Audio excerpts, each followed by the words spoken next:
SP वैद साहब जी, छोटी छोटी हथियारों का इस्तेमाल करते हैं। कभी किसी मजदूर को मार दिया, किसी बैंक स्टाफ को घुस के चाकू लगा दिया, किसी और कहीं जो कर्मचारी कोई कश्मीरी पंडित काम कर रहा है तो उसे गोलियों से भून दिया और उसके बाद फरार हो गए। ये जो नया फॉर्मेट आया है, मैं इसके पॉलिटिकल एंगल पर भी जाऊंगा क्योंकि आज प्रियंका गांधी ने भी ट्वीट किया है, फारूक अब्दुल्ला ने भी बयान दिया है, लेकिन इस वाले एंगल पे एक जरा सा एसपी वैद आप नजर डालें।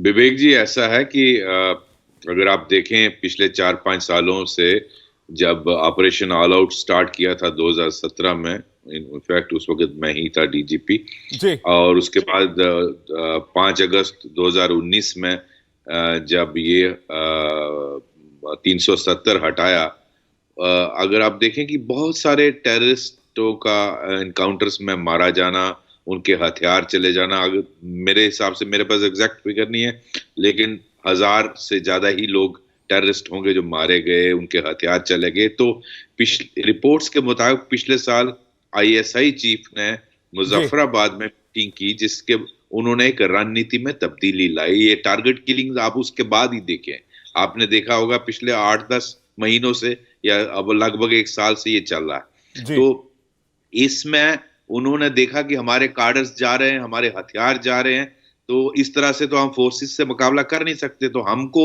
ये हाइब्रिड टेररिज्म वाली पॉलिसी अडॉप्ट करनी पड़ेगी जिसमें जो लोग लिस्टेड नहीं हैं, जो रेडिकलाइज्ड हैं सफिशिएंट, उनको छोटे हथियार दिए जाएं, क्योंकि इसके बहुत सारे फायदे हैं। इसके फायदे ये हैं कि आप हथियार नहीं लूज करते, आप छोटा हथियार ड्रोन से ड्रॉप करिए और आप एनकाउंटर में एंगेज नहीं होते हो, आप सॉफ्ट टारगेट्स को चुनते हो, कहीं लेबर देख लिया, कहीं कश्मीरी पंडित कोई अनसुरक्षित जगह पे बैठा है उसको देख लिया, कोई दवाई के दुकान वाला, कोई टीचर है, कोई रेडी वाला है, उसको हिट करिए, या कोई पॉलिटिकल वर्कर है उसको हिट करिए और इससे दहशत का माहौल पैदा करिए। बिकॉज जो वहां की एस्टैब्लिशमेंट है उनको लगा कि 370 के बाद जिस तरह से यहाँ हालात बढ़ने लगे, मैं उनको बहुत लंबा वक्त नहीं लूंगा, आपको सभी हमारे जानते हैं क्या क्या तब्दीलियां आई उसके बाद। तो उससे उनको एक लगा कि हमारा एग्जिस्टेंस क्राइसिस है, एग्जिस्टेंशियल क्राइसिस हो गया,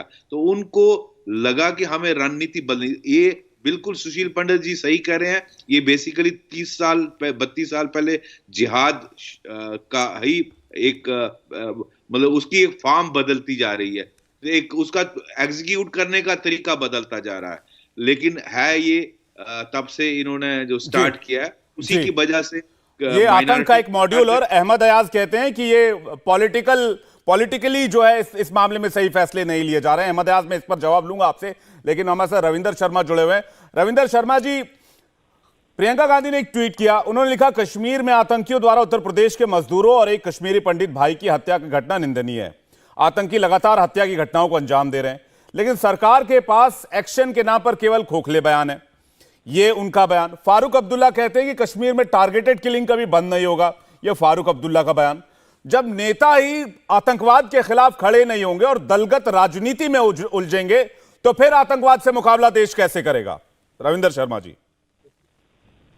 शर्मा जी, मैं ये जानना चाहूंगा कि क्या वो 3 साल 9 साल सरकार में जो बैठी है पार्टी, उनको ये अधिकार पूछा जाए, क्योंकि जब पिछली सरकारें थी तो वो तो तीसरे दिन ही पूछते थे।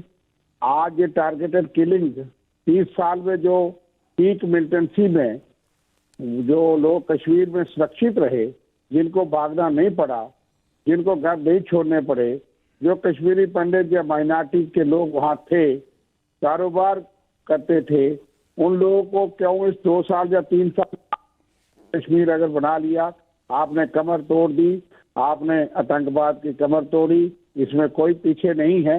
हमारी सिक्योरिटी फोर्सेस, जवान, आर्मी, उन्होंने बेहतरीन काम किया, लेकिन हमेशा किया है। डीजी वैद साहब रिटायर्ड डीजीपी बैठे, क्या इनके दौर में काम नहीं हुआ? क्या उस वक्त आतंकवादी नहीं मारे गए?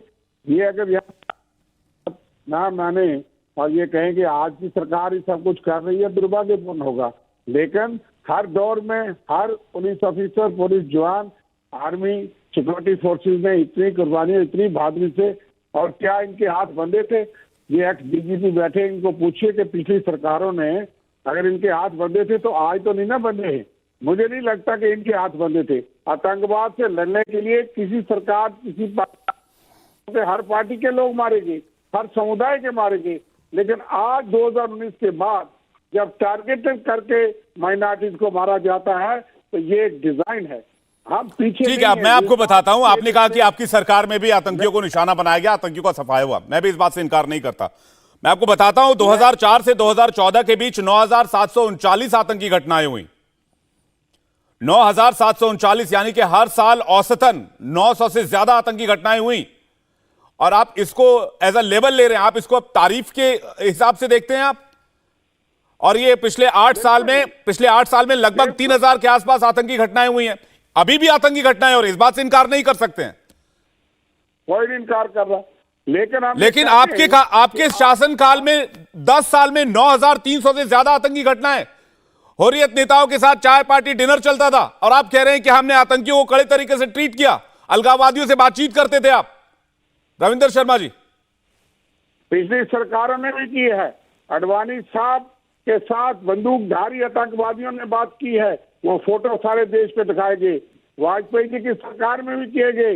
डायलॉग वो अलग बात है, लेकिन सरकार ने नीति तय करनी है। हमने कहा कि हम सरकार के साथ खड़े रहे आतंकवाद से निपटने के लिए। हत्याएं हो रही हैं, उनको हम पाकिस्तान को भी और मिलिटेंट्स को भी जिम्मेदार ठहराते हैं, लेकिन सरकार के पास क्या नीति है? ये टारगेटेड किलिंग तो अब शुरू हुई 2 साल में, पहले भी किलिंग होती थी, लेकिन माइनॉरिटीज की, जम्मू के मुलाजिम जो वहां पे हैं, पिछले 125 दिन से प्रवासी मजदूरों की एक नई चुनौती उभरी है। इसलिए टारगेटेड, आपका ये सवाल ठीक है, आपका ये सवाल जायज है कि टारगेटेड किलिंग को रोकने के लिए क्या ऑप्शंस है आपके पास क्या नीति है? मैं इंडिया टीवी हर वक्त हर जगह डाउनलोड करने के लिए सर्च करें India TV news Google play store या ऐप स्टोर पर।